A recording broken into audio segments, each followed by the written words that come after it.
A warm good morning to all of you. Welcome to the social class. We are in the second chapter of our geography book, which is Inside Our Earth. Till now, I have explained to you that, like the onion, Earth is also divided into three layers. Okay, so inside the earth or interior of the earth there are three layers which are present, and these three layers are known as crust, mantle and core. After that, there are different types of rocks. Rocks are made up of different natural minerals, and they are different from each other. It varies in size, color and texture. Basically, there are three types of rocks: igneous, sedimentary and metamorphic rock. Igneous rock where occurred from the volcanic eruption. So when volcanic eruption happened, with the lava, magma also comes out. After that, this magma cools down and solidified and turns into igneous rock. These igneous rocks are broken down into small particles and carried out by air, water, and after that it forms sedimentary rock, and it comprises together, or it comes together, that small particles of igneous rocks actually, when they are transported and deposited, they comes together and forms sedimentary rock. Then igneous and sedimentary rock are subjected to heat and pressure. In this way, they turns into metamorphic rock. Now let's start our today's topic, which is rock cycle. Now a question arises in our mind. What do you mean by rock cycle, isn't it? So just like the water cycle, rock cycle is also a process. So one type of rock, when it changes into another, as I have just now explained that how igneous rock change into sedimentary, and after that sedimentary and igneous change into metamorphic. So when this kind of change occurred, or one type of rock change into another in a cyclic manner, okay, in a what manner? Cyclic manner, then this process is known as rock cycle. Just this is all about rock cycle. So simple and easy, isn't it? So one type of rock that change into another type in a cyclic manner, then this process of transformation of the rock from one to another is known as rock cycle. When the molten magma cools, it solidifies and it becomes igneous rock. These igneous rock are broken down into small particles, then they are transported and deposited with the help of wind, water, and it comes together and form sedimentary rock. Then when igneous and sedimentary rocks are subjected, okay, are under the pressure and heat, then they change into metamorphic rock. Now this metamorphic rock, which are still under great heat and pressure, they can melt down as well. And when they melt down, they can again form molten magma.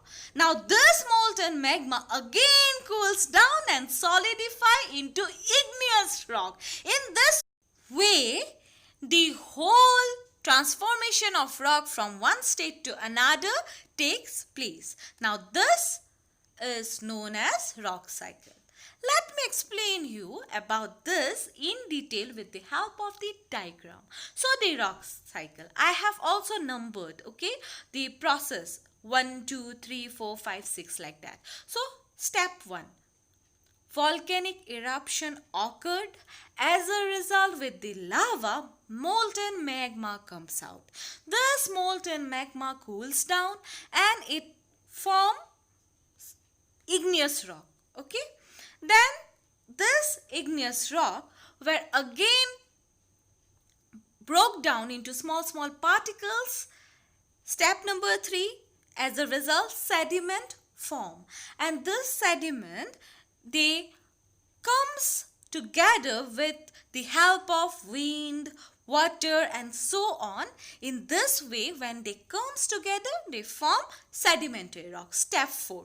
Then step 5, due to great heat and pressure, this rock again turns into metamorphic rock. Step 5. Then step 6, because of extensive heat, because of great heat, this metamorphic rock can again turn or change into magma.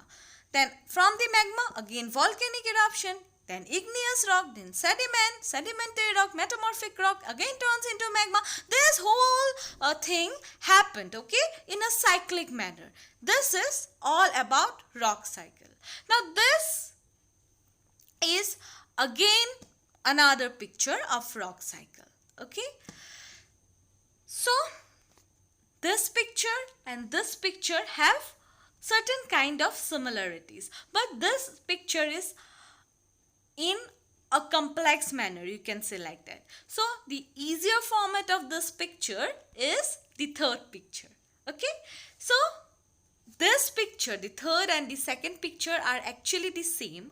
They are explaining the same process, but the third picture is much easier than the second one. So I will explain this. Point number 1. Again I have numbered like that. 1, 2, 3, 4, 5. So step 1. Molten magma comes out from volcanoes. You know about that. Then you can see that green color word, cooling. It cools down and it turns into igneous rock. Now igneous rocks are of two types, isn't it? In my previous class I have explained you about that. I hope you remembered. So whenever you can see this whole process of magma cooling down and solidified into igneous rock occurred in the earth's surface, then it is known as extrusive igneous rock. You can see that gray line, that is actually the earth's surface. When this process happened outside the earth's surface, this is known as, or outside the earth, it is known as extrusive igneous rock. But when this process of magma, you can say cooling down, then it solidified and turns into igneous rock, it occurred inside the earth, then intrusive igneous rocks are formed. Now you can see that circle at the top, which states about outcrop. Now outcrop means whenever human being requires igneous rock like granite. Granite is the example of igneous rock, isn't it? So whenever human being require igneous rock, they extract it. So extraction is known as outcrop. After that, due to weathering, erosion, transportation and deposition, it means that due to certain circumstances, this igneous rock, they turns into sediment. They break down, They break down because of weathering, erosion, transportation and deposition and form sediment. This sediment, step number 4 now. This sediment, they come together and in this way sedimentary rocks are formed. So the example of sedimentary rock, sandstone. Then whenever human being requires sedimentary rock, they extract it. But whatever remains, it can again turn into metamorphic rock due to heat and pressure. This metamorphic rock, they are under great heat and pressure. As a result, they can again change into magma.